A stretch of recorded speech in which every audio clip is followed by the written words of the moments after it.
Hey, what's up everyone? Paul from Grindhouse Funhouse. How do you follow the most successful martial arts movie of all time, one of the most charismatic figure in the genre?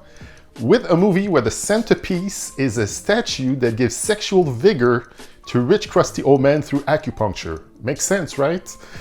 Well, this is what Robert Clouse did to follow up 1973's Enter the Dragon, starring Bruce Lee, with 1974's Golden Needles, released through AIP, starring Joe Don Baker, which just became available on Blu-ray for the first time from Kino Lorber. Dan Mason, Joe Don Baker, is a man for hire who deals in antiques living in Hong Kong. When an ancient statue with 7 golden needles is stolen, he's hired to retrieve it. This statue holds extraordinary and unique properties. If those 7 golden needles are inserted in the right position in a man, he will become the biggest smack daddy of them all, becoming a sexual god. But if one needle is placed incorrectly, death will come upon him. Dan must watch his back as a colorful group of characters are all in on the hunt. Will he survive long enough to be able to find it, get paid, and live happily ever after? So this was one of the movies I saw the trailers of years ago on one of my favorite trailers compilation, Trailer Wars, right here, which was released by the Alamo Drafthouse, or at least their defunct distribution label, Drafthouse Films.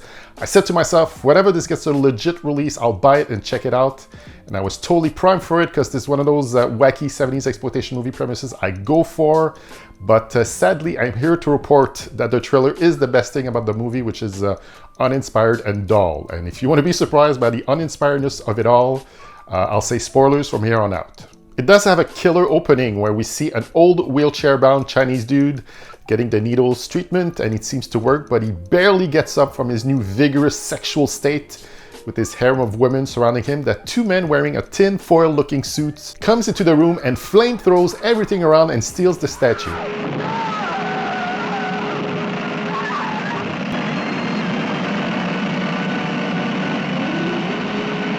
Then we cut to Felicity, played by Elizabeth Ashley, who was hired by a crusty old man named Winters, played by Meredith Burgess, to get the statue back to Los Angeles, but the people who stole it for her, their leader, played by Roy Chow, reneges on their deal and wants more money.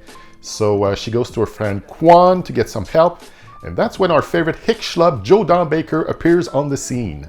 And you know what? I may be calling him a hick schlub, but props to Joe Don Baker. They had a few of those ordinary everyman actors in the 70s. Think of George Segal or Elliot Gould, that Hollywood elevated to a version of what action heroes was back then that we don't see at all today. So good on him for this brief period of time where he made it work. Joe Don Baker and Elizabeth Ashley has no chemistry whatsoever. There's this weird scene in a mahjong bar owned by Kenzie, played by Ann Southern, whose sole purpose in the movie is to be in that bar waiting for Dan to talk to her. As part of the deal for Joe Don to take on the job Elizabeth Ashley is giving him, he makes her hug him and say, "I love you," and pretty much letting her know he wants to sleep with her in return for him getting the statue back. I love you. It's not bad.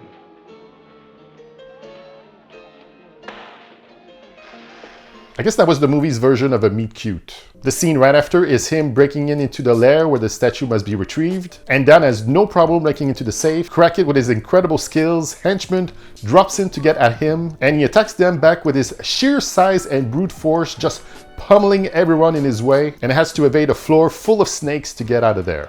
As promised, Felicity takes him to the bone zone, and then we get a scene of Joe Don Baker modeling his junk to her, and I was like, what the fuck? Turn around. Come on.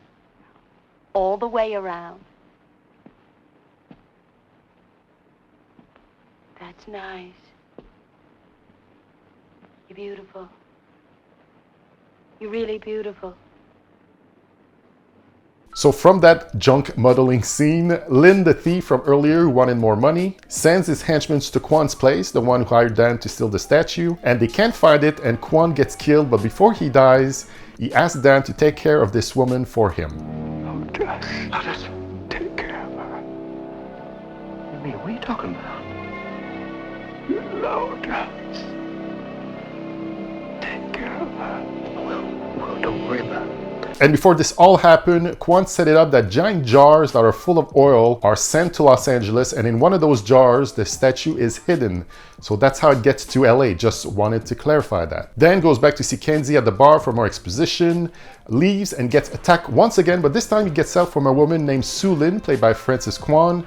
kicks a lot of asses, and then tells him she'll be going to LA with him to get the statue back. So this is when Jim Kelly makes his first appearance, and he's barely in the movie. I think the producers knew they didn't have much going on when it came to ass-kicking action, and since Kelly was filming Black Belt Jones at the time with Robert Clouse, Black Belt Jones came out in March of 1974, and Golden Needles came out that July. He must have asked his buddy for a favor, and that's why we get him here. So Dan and Jeff, played by Kelly, they've been buddies since childhood. Also, we found out that he too learned the antique business from Kwan. Sue Lin tells both of them that she works for her country's government and that the statue belongs to them. We see Ashley again, who disappeared on him after their night of boring lovemaking, and she waits for him in his bathtub, but the man just wants his money. What are you doing in my bathroom, huh?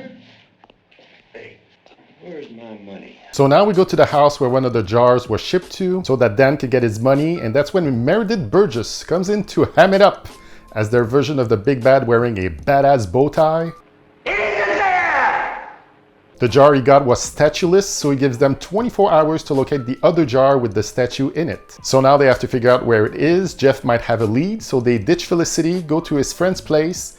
He dead on the floor, but finds out regardless that the jar was sent to a health club for some reason. Well, actually, the reason is they do oil treatments there, so that's why they needed a gigantic jar of oil. Fight breaks out at the health club. They seem to literally go in every room of that club to fight. One in particular, old naked men standing around waiting to get their soak on.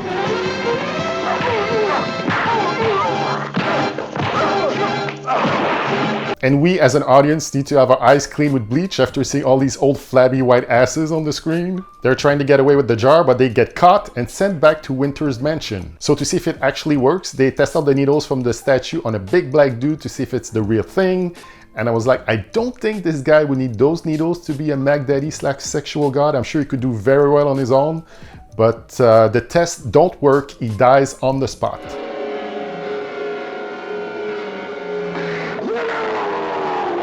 That's because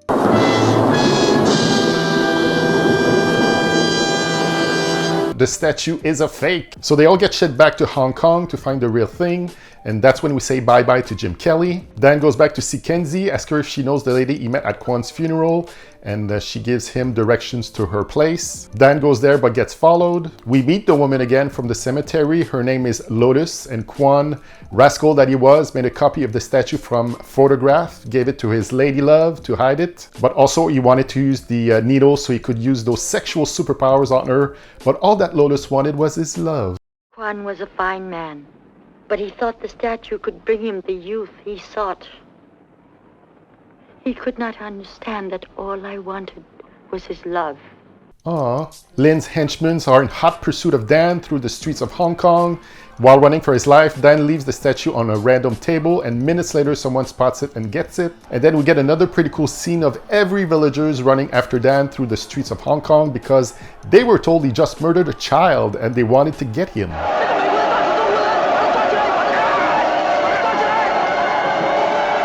Dan finally gets out of being chased by those mad villagers when the cops show up. Then Dan spots and follows a henchman who gets him to the car of Lin to flee, but Dan gets to the car, smashes the windshield, beats the shit out of the henchman, pursues Lin, catches him, and throws him out of a window.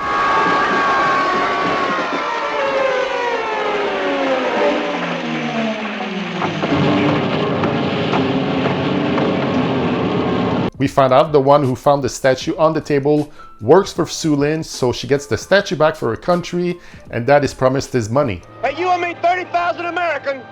You'll get it! All right. Dan gets in an ambulance with Felicity because she got stabbed earlier in the frenzy of it all, and they drive away. A few more things. We get another amazing funky score from Lalo Schifrin, who was killing it back then with one score after the next. He had just done the score for Enter the Dragon, Dirty Harry, Magnum Force. The dude was on a roll. There's Michael Kahn, who edited the movie. That was one of his first, and of course he went on to become Steven Spielberg's go-to editor, starting with Close Encounter of the Third Kind, all the way to West Side Story, which comes out this December. But he first cut his teeth on 70s exploitation movies like Golden Needles, Blackjack, Trouble Man, The Spook Who Sat by the Door, Truck Turner, just to name a few. Mad respect for this man. As for the Blu-ray, we get cool new artwork for the slipcover, and I gotta say, I'm a fan of these slipcovers now Kino is starting doing. It means we get an actual font for the title of the movie on the spine. As you may know, I hate that all their spine is that one boring font in white on a black background. It's just awful. So kudos for this step up. As for actual special features, we get an audio commentary by film historians Urs S. Burger and Chris Poggiali, radio spots, and an image gallery and a trailer. Nothing too exciting. So would I recommend Golden Needles? I mean, only if you're a fan of Enter the Dragon and might have been curious to see what the people who made it worked on next, or a fan of Joe Don Baker. I can't even sell it on having cool fights. One of the big attractions for me was Jim Kelly, but he's barely 20 minutes in the movie and not used to his full potential, so that was a bust. It's slow going with everyone sleepwalking through their role, not much going on, just going from one location to the next. We don't even get to see those so-called sexual powers this statue gives out. I mean, sure, if that would have happened, it'd probably have gotten an X rating. You know, these poor old white dudes, if only Viagra existed back in 1974, then they wouldn't have to find this ancient Chinese statues to get forever boners to please their ladies. With all the clout Robert Clouse had from directed Enter the Dragon, which by the way made close to $350 million worldwide as of today, which would be the equivalent to $1.2 billion adjusted for inflation, so the man could have done anything he wanted and he chose to do Golden Needles. But I'll say this for it, this is probably the only movie in existence that has a statue that gives sexual prowess to men through acupuncture as its main storyline. I'm giving this 5 golden statues out of 10. So that was my review for Golden Needles. Go visit all my socials at Grindhouse Funhouse in the comment section below. Let me know your thoughts on Golden Needles. More Grindhouse exploitation movie reviews coming up soon, so stay tuned. Thank you for watching, and I'll say to you, ciao bye for now.